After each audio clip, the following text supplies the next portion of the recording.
14 अगस्त 2005 सुबह का वक्त था। हेलियोस फ्लाइट 522 साइप्रस के लारनाका इंटरनेशनल एयरपोर्ट से ग्रीस के एथेंस इंटरनेशनल एयरपोर्ट जाने के लिए तैयार थी। सुबह के करीब 9:07 पर फ्लाइट ने उड़ान भरी।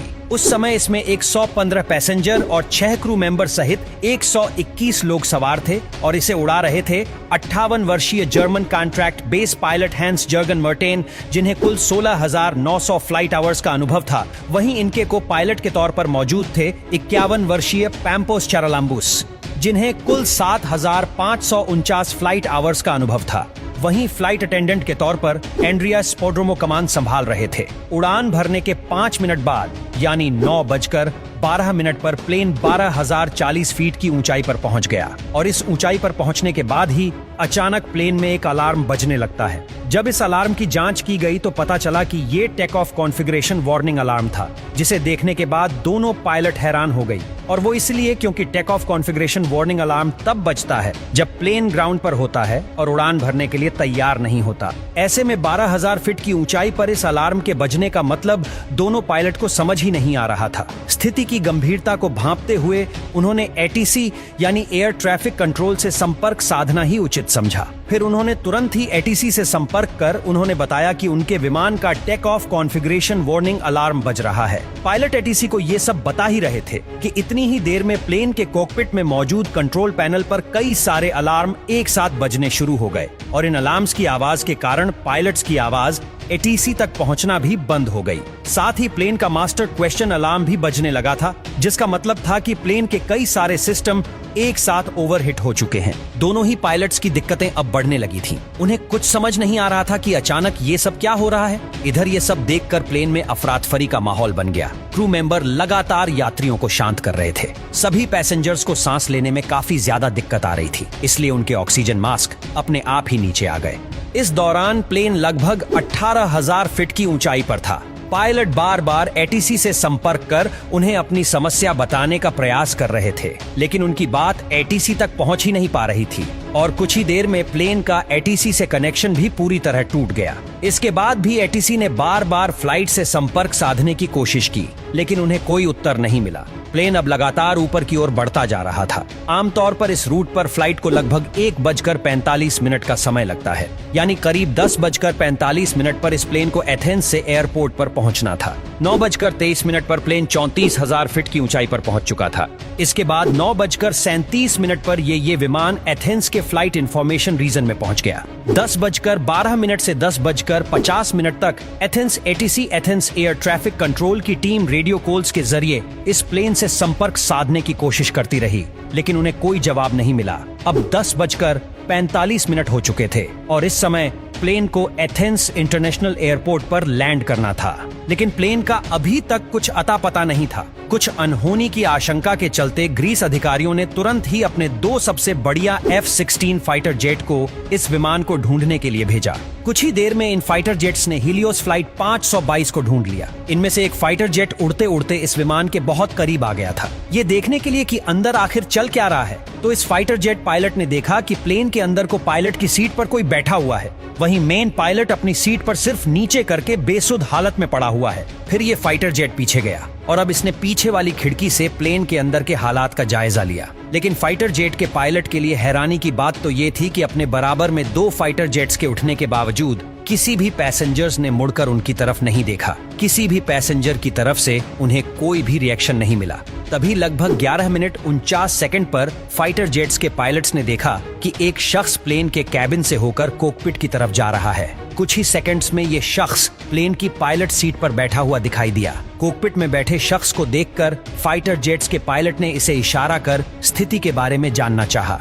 ये शख्स भी उन फाइटर जेट के पायलट्स को कुछ बताना चाह रहा था, लेकिन वो कुछ बोल ही नहीं पाया। तभी लगभग 1 मिनट बाद 11:50 पर प्लेन के लेफ्ट इंजन ने काम करना बंद कर दिया और प्लेन लेफ्ट साइड से झुककर तेजी से नीचे की ओर गिरने लगा। पायलट सीट पर बैठा उससे कंट्रोल करने की कोशिश तो कर रहा था, लेकिन वो उसे कंट्रोल कर ही नहीं पा रहा था। ठीक 12 बजे प्लेन के राइट इंजन ने भी काम करना बंद कर दिया। प्लेन का कंट्रोल अब पूरी तरह से खो चुका था। 12:04 पर प्लेन एथेंस से लगभग 40 किलोमीटर दूर ग्रामीटो की पहाड़ियों में जाकर क्रैश हो गया और उसके क्रैश होने के साथ ही इसमें सवार क्रू मेंबर समेत सभी 121 लोगों की मौत हो गई।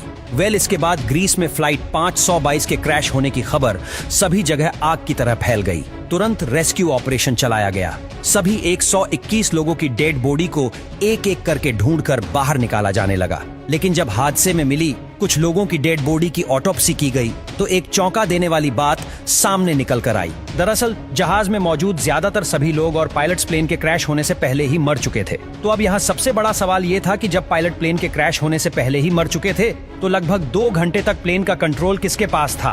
तो दोस्तों, हमने वीडियो की शुरुआत में एक व्यक्ति का जिक्र किया था, फ्लाइट अटेंडेंट एंड्रियास प्रोटोमो। जी हाँ, वो एंड्रियास प्रोटोमो ही थे जिन्होंने अभी तक इस जहाज को संभाले रखा था, क्योंकि अंत में उनकी ही आवाज एटीसी को सुनाई दी थी। एंड्रियास ने करीब 5 बार मेडे मेडे कहकर मदद की गुहार लगाई थी। एंड्रियास के पास यूके कमर्शियल पायलट का लाइसेंस तो था, लेकिन उन्हें इतना एक्सपीरियंस नहीं था कि वो बोइंग 722 जैसे प्लेन को कंट्रोल कर सके। लेकिन बावजूद इसके वो इस विमान को घनिया आबादी के क्षेत्र से दूर ले जाने में कामयाब रहे। जब एक्सपर्ट्स ने इस घटना के पीछे की वजह जानने के लिए जांच शुरू की तो उसमें सामने आया कि जब प्लेन लेफ्ट साइड में झुक गया था तो इसका कारण ये था कि प्लेन के लेफ्ट इंजन में फ्यूल खत्म हो गया था। लेकिन अभी भी इस हादसे की जड़ तक पहुंच जाना बाकी था। तभी अचानक एक इन्वेस्टिगेटिव ऑफिसर की नजर कंट्रोल पैनल के एक बटन पर पड़ी और ये बटन था प्लेन के प्रेशर को सेट करने का। इस बटन को देखते ही उस ऑफिसर को पूरी कहानी समझ में आ गई। आपकी जानकारी के लिए बता दें कि प्रेशराइज बटन पूरे जहाज में एयर का प्रेशर कंट्रोल करता है। जनरली जहाज के बाहर लगे इंजन बाहर की हवा को थोड़ा थोड़ा करके अंदर भी भेजते रहते हैं ताकि विमान के अंदर बैठे लोगों को ऑक्सीजन मिल सके। आमतौर पर इस प्रेशराइज बटन को ऑटोमेटिक मोड पर ही रखा जाता है और अगर कभी इसे मैनुअल मोड पर किया जाए तो कैप्टन व को पायलट को इसका ध्यान रखना पड़ता है। अब हादसे की जड़ तक पहुंचने के लिए हम आपको घटना से एक दिन पहले ले चलते हैं। जब बोइंग 737 का ये जहाज अपनी रूटीन सर्विस पर गया हुआ था, वहां इसको अच्छे से चेक करके इसकी सर्विस की गई और वहीं इसकी जांच करने वाले लोगों ने इसे मैनुअल मोड पर करके इसे पायलट को सौंप दिया था। विमान की उड़ान भरने से पहले पायलट और को पायलट दोनों का इस और ध्यान ही नहीं गया कि उनके प्लेन का मैनुअल मोड चालू ही रह गया है और इसके कारण जहाज में धीरे धीरे ऑक्सीजन की मात्रा घटने लगी थी, जिसके कारण विमान में बैठे सभी यात्रियों को बेचैनी होने लगी। और जब कॉकपिट में बैठे पायलट्स को यह अलार्म सुनाई दिए तो उन्होंने इसके पीछे का कारण जानना शुरू किया। लेकिन एक बार के लिए भी उनका ध्यान इस और गया ही नहीं कि प्लेन का प्रेशर राइज बटन ऑन ही रह गया है। इस वजह से कॉकपिट में भी ऑक्सीजन का लेवल घट गया था, जिसके कारण दोनों पायलट बेहोशी की हालत में जाने लगे थे। विमान के अंदर ऑक्सीजन मास्क तो सभी यात्रियों को मिल चुका था, लेकिन कॉकपिट में ऑक्सीजन मास्क अपने आप नीचे नहीं गिरते, जिस कारण से दोनों पायलट बेहोश हो गए। साथ ही प्लेन में मौजूद यात्री और क्रू मेंबर भी अब एक एक करके बेहोश होने लगे थे, क्योंकि इनकी पैसेंजर सीट के ऊपर लगा हुआ ऑक्सीजन मास्क केवल 12 मिनट तक की ही ऑक्सीजन दे सकता था और ऑक्सीजन ना मिल पाने के कारण सभी लोग धीरे धीरे दम तोड़ रहे थे। प्लेन अब ऑटो पायलट मोड पर ही एथेंस की तरफ बढ़ता जा रहा था। एक समय ऐसा आया जब प्लेन में मौजूद सभी सदस्यों ने दम तोड़ दिया, केवल एक जने को छोड़कर, और ये थे फ्लाइट अटेंडेंट एंड्रियास प्रोटोमो।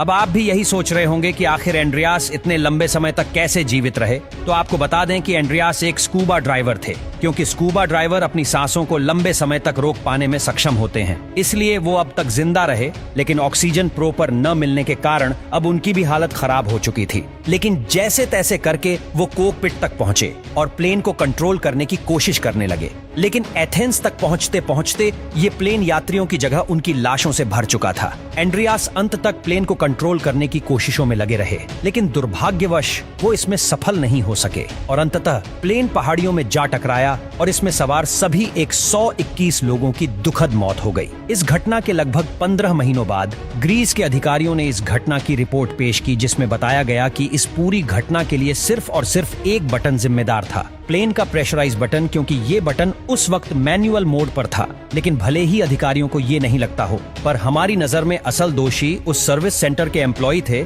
जहां प्लेन रूटीन सर्विस के लिए गया था, क्योंकि उन्होंने इस प्रेशराइज बटन को ऑटो से मैनुअल मोड पर कर दिया था। लेकिन इस बात की खबर किसी को भी नहीं दी थी। ऐसे में या तो उन्हें इसे वापस ऑटो मोड में डालना चाहिए था या पायलट को इस बात से अवगत करवाना चाहिए था, लेकिन उन्होंने कुछ नहीं किया। शायद अगर वो इतनी बड़ी लापरवाही नहीं करते तो उस दिन 121 लोगों को अपनी जान नहीं गंवानी पड़ती।